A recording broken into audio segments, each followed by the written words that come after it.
Selamat pagi Cikgu. Kami dari UNITA datang untuk interview Cikgu berkaitan dengan topik SGM 2.0 Malaysian Teacher Standard. Sebelum kita mulai interview, boleh Cikgu perkenalkan diri dulu? Saya ialah Cikgu Loretta. Cikgu Loretta Hukum nama penuh saya. Saya sebenarnya berasal daripada SOM dan berpindah ke sini 2011 dahulu. Maksudnya ini adalah sekolah kedua saya. Jadi sebelum pergi kepada sekolah SMK Tun Abdul Razak yang sekarang ini, saya telah mengajar di SMK SOM selama 8 tahun. Dan di sekolah ini lebih kurang daripada 2011, sekarang 2026. 4 tahun sudah. Ya, itu sungguh lama Cikgu. Itulah. Itu yang saya boleh kongsikan. Sekarang giliran kami yang perkenalkan diri. Saya Justin Yoba. Saya Gabriel. Saya Izan Haris. Saya Arif. Saya Adelino. Saya Andreas Sunda. Untuk soalan pertama Cikgu, pada pendapat Cikgu, apakah cabaran terbesar sebagai seorang guru dalam mengekalkan etika profesional ketika berhadapan dengan murid pada masa kini? Cabaran dalam mengekalkan keprofesionalan sebagai seorang guru. Kalau pada zaman sekarang memang tinggi cabaran dia, sebab dari segi disiplin murid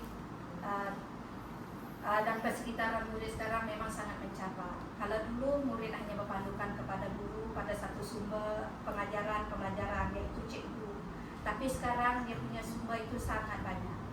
Jadi kita pun memang susah untuk menjangka apakah macam mana disiplin mereka, perangai mereka untuk berhadapan dengan kita pada suatu masa. Kadang kita ingat mereka berdisiplin, tetapi sebab cabaran pada hari ini mereka terlalu banyak menerima info daripada luar, itu yang akan mempengaruhi perangai mereka di sekolah lah. Sebab kita tak dapat jangka sumber daripada cikgu sahaja. Faham Cikgu. Jadi itu sungguh pendapat yang luar biasa Cikgu. Jadi sekarang saya akan beralih kepada soalan kedua. Soalan kedua saya akan tanya, bagaimanakah seorang guru boleh memastikan hubungan yang baik dengan ibu bapa murid untuk menyokong perkembangan pembelajaran pelajar? Hubungan dengan ibu bapa lah ni. Dari segi hubungan dengan ibu bapa, kita banyak melaksanakan komunikasi lah. Kita boleh berkomunikasi secara langsung dan tidak langsung. Kalau secara langsung, di sekolah sekarang sudah ada aktiviti macam serana ibu bapa, iaitu dalam setiap tahun mungkin 2 kali ibu bapa akan dipanggil ke sekolah untuk kita briefing mereka tentang perangai anak mereka, pencapaian anak mereka. Tapi benda itu akan berlaku dari masa ke semasa. Jika anak mereka ada masalah ataupun ada benda yang kita nak hubungi ibu bapa, kita boleh menggunakan medium seperti WhatsApp, Telegram. Kita boleh hubungi mereka bila masa.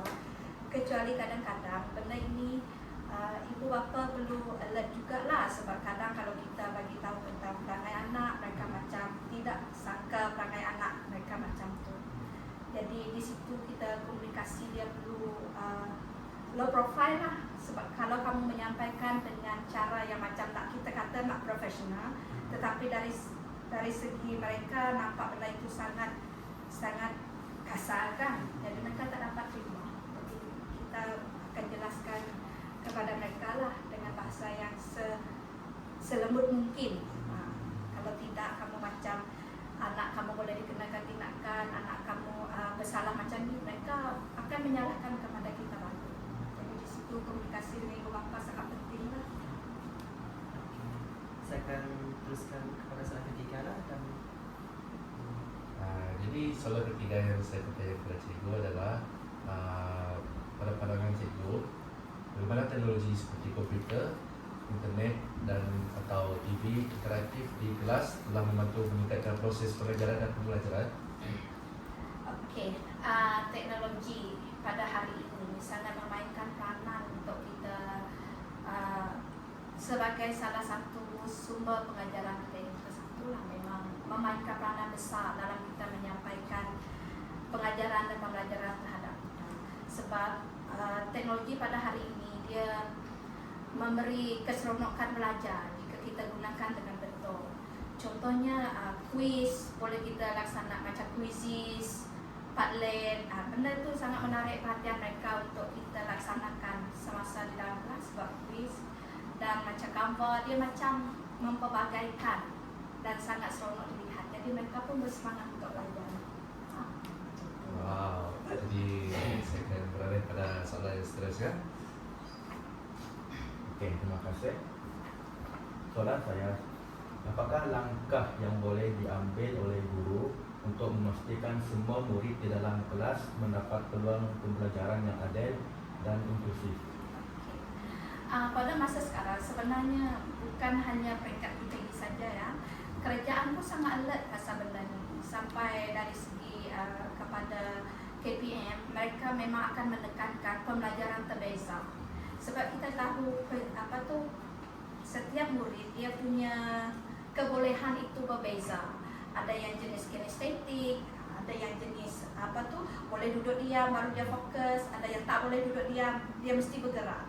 Jadi memang cikgu perlu melakukan pengajaran terbeza lah di dalam kelas.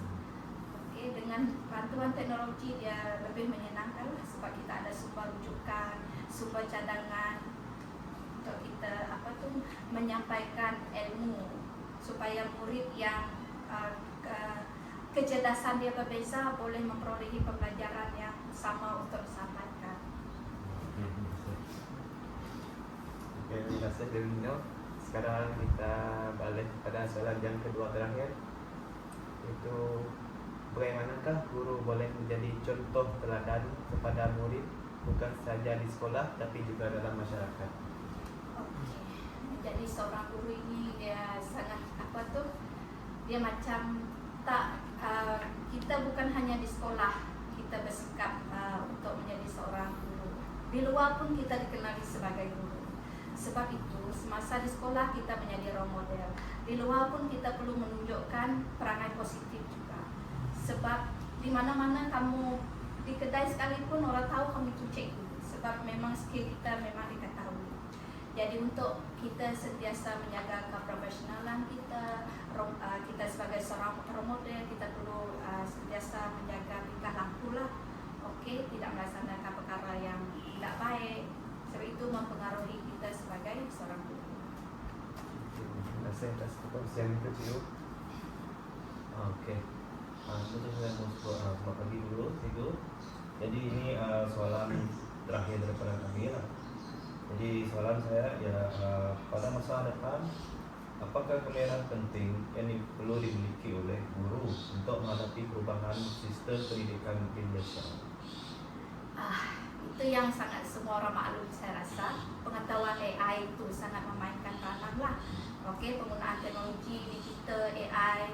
Sebab AI itu orang kata ada yang sangat takut menggunakan AI, takut macam kita ini malas sebab itu kita guna AI. Tidak, sebab AI itu membantu kita polish kita punya kemahiran, kita punya isi, kita punya penyampaian.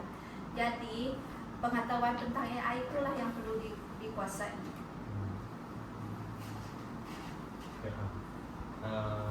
Jadi itu adalah 6 soalan yang kami tanyakan kepada Cikgu. Jadi tidak ada lagi soalan. Kami ingin mengucapkan terima kasih kepada Cikgu dapat meluangkan dan memberi masa kepada